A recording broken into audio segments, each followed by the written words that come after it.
জানলি কি করে? আরে কয় কি, এটা তো কোনো বিষয় না।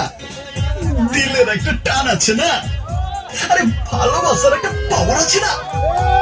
জন্মের পর থেকে মাথায় কয়টা চুল নিয়ে ঘুরবার লাগছো, তুমি তো নিজেই জানো না। মাত্র 2টা দিন টাইম দাও, তোমার মাথায় চুলবি কয়টা সেটাও কয়ে দিব। যজ্ঞা, আসল কথাটাই কয়ে ফেলাই। আমি কিন্তু ভালো জামা মাইজা বানাইছি, একদম পড়ে গেছি। তুমি আর লেট করো না। Shut up! কিসব যাতা বলছো? কিসের ভালো যা বাসা বেশি ফেলেছি? সুন্দর মেয়ে দেখলে মুখে লক খুলে যায়, তাই না?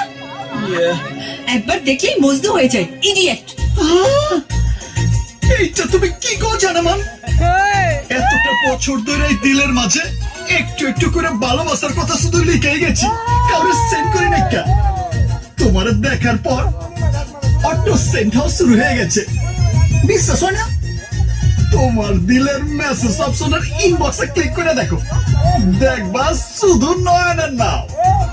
এক্ষুনি দেখে বলো, লেট করো না, বুঝলা না? জীবনের সময় তো কম, লেট করলে বিলজ। How deer you! তুমি কিন্তু সীমা ছাড়িয়ে যাচ্ছ। এইটা তুমি কি কইলা জানো? আরে ভালোবাসার তো কোনো সীমা নাই।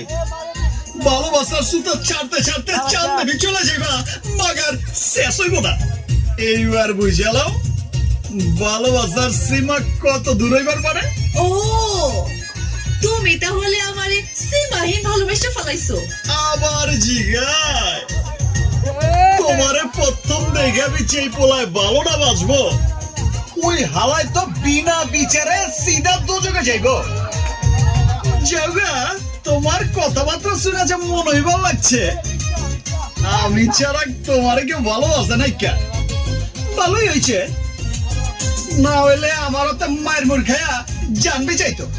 আহ, কি কনফিডেন্স! নিজেকে খুব সাহসী মনে করো না? আবার জিগায়, ঢাকায়া মাল অরিজিনাল।